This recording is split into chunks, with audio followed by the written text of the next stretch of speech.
नमस्ते दोस्तों। इस वीडियो में आज हम देखेंगे हिंदी के एक बहुत ही महत्वपूर्ण कवि हरिवंश राय बच्चन जी का जीवन परिचय। तो वीडियो को लास्ट तक देखिएगा।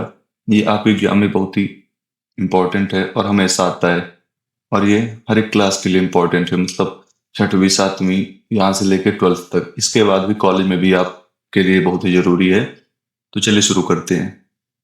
जीवन परिचय शुरू में ये लिखना है, लेकिन ये पूछता नहीं है आपसे। आपसे सिर्फ ये पूछता है भाव पक्ष और कला पक्ष और प्रमुख रचनाएं। तो हम लोग सब पढ़ेंगे। तो चलिए देखते हैं। हरिवंश राय बच्चन हिंदी साहित्य के प्रसिद्ध कवि थे। उनका जन्म 27 नवंबर 1907 को इलाहाबाद अब प्रयागराज में हुआ था। उनका पूरा नाम हरिवंश राय श्रीवास्तव था, लेकिन बचपन से उन्हें बच्चन कहा जाता था, जो बाद में उनका उपनाम बन गया। उन्होंने इलाहाबाद विश्वविद्यालय से अंग्रेजी में एमए किया और कैम्ब्रिज विश्वविद्यालय से पीएचडी प्राप्त की। फिर वे आकाशवाणी में प्रोड्यूसर, विदेश मंत्रालय में हिंदी विशेषज्ञ और राज्यसभा सदस्य भी रहे। उनका निधन 18 जनवरी 2003 को मुंबई में हुआ। वे पद्म भूषण से सम्मानित थे। प्रसिद्ध अभिनेता अमिताभ बच्चन उनके बड़े पुत्र हैं। अब देखते हैं, ये बहुत ही इंपॉर्टेंट है। प्रमुख रचनाएं, दो रचनाएं पूछता है तो आप लोग कई सारे याद करिएगा, सारी देख लीजिएगा। पहले है मधुशाला, 1935 में उन्होंने लिखी थी, सबसे प्रसिद्ध रचना उनकी। फिर है मधुबाला 1936 में। फिर है मधुकलश, निशा निमंत्रण, एकांत संगीत, आकुल अंतर।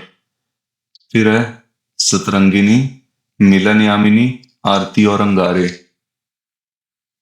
और इनकी अन्य रचनाओं में आत्मकथा है, जो है आत्मकथा में क्या भूलूं क्या याद करूं, नीड़ का निर्माण, फिर बसेरे से दूर। फिर है 10 द्वार से सोपान तक। भाव पक्ष, ये सबसे इंपॉर्टेंट है। भाव पक्ष और कला पक्ष पूछा जाता है। तो बच्चन जी हालावाद के प्रवर्तक कवि हैं। ये ऑब्जेक्टिव में पूछ सकते हैं, ये बीच वाला डैश हो सकता है। फिर है उनकी कविताओं में प्रेम, सौंदर्य, यौवन और जीवन की क्षणभंगुरता के विषय प्रमुख हैं। फिर है मधुशाला में प्रेम को मधुशाला, प्रियतमा को साकी और जीवन को प्याला के रूप में दिखाया गया है।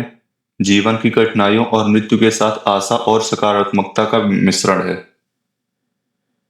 कला पक्ष में भाषा शुद्ध, खड़ी बोली सरल और मधुर है। शैली मुक्तक और गीत दोनों का सुंदर मिश्रण है। अलंकार में उपमा, रूपक, अनुप्रास आदि का प्रयोग किया गया है। कविताएं गेय और लयबद्ध हैं। फिर है साहित्य में स्थान, ये सबसे इंपॉर्टेंट है। तो इसमें शुरू में आप ये भी लिख सकते हैं, हरिवंश राय बच्चन जी का हिंदी साहित्य में बहुत ही महत्वपूर्ण योगदान रहा है। फिर हरिवंश राय बच्चन छायावादोत्तर काल के प्रमुख कवि हैं। वे हालावाद के संस्थापक हैं। उनकी कविताएं सरल, भावपूर्ण और गेय होने के कारण आज भी बहुत लोकप्रिय हैं। गेय मतलब गाने योग्य होता है। तो इसके बाद हम और भी कवियों के जीवन परिचय देखेंगे। तो ऐसी ही और वीडियो को देखने के लिए हमारे चैनल को लाइक और सब्सक्राइब करें। Thanks for watching.